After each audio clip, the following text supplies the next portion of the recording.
Gel gel ben de gideceğim. Buradan çekiyor ha. Yok yok. Buradan iyi akıntıydı.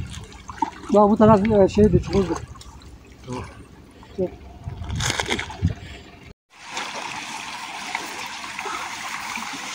Kafanı şöyle büyük rapordan geçip yapıyor. Şöyle. Çekiyor mu seni?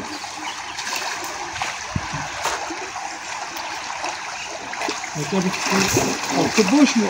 Boş ya. مش ناوي يوروني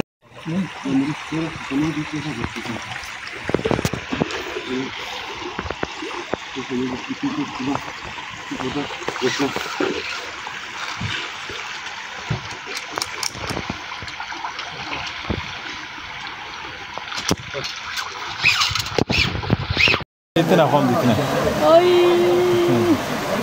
Ay bana baba yerimi yaptı ay.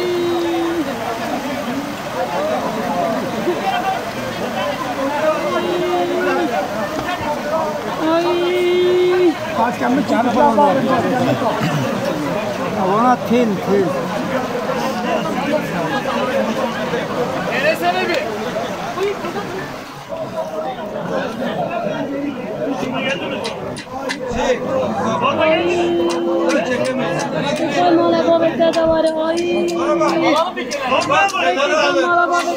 Torba patlayabilir ama hacı. Torba patlayabilir.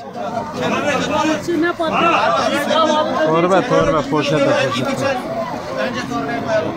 Şerif abi, torbaya koyalım. Ondan sonra sürüklemeyelim, tamam. Orada çıkartırız, gösteririz abi. Buradan çıkaramayacağım. Burada ağırdır abi. Ver abi. Açarım ver. Gelme. Şey mi tamam?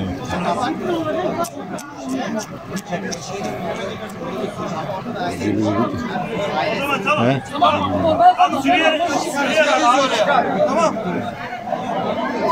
Çek bağlı gidin. Bağlı gidin. Abi şu bağlı. Ben toprak aç. Bir saniye. Abi çak.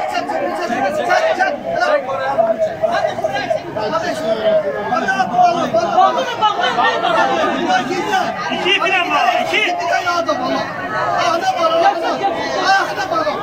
Yok ayağına değil. Kolun altından var. İki kolun altından var.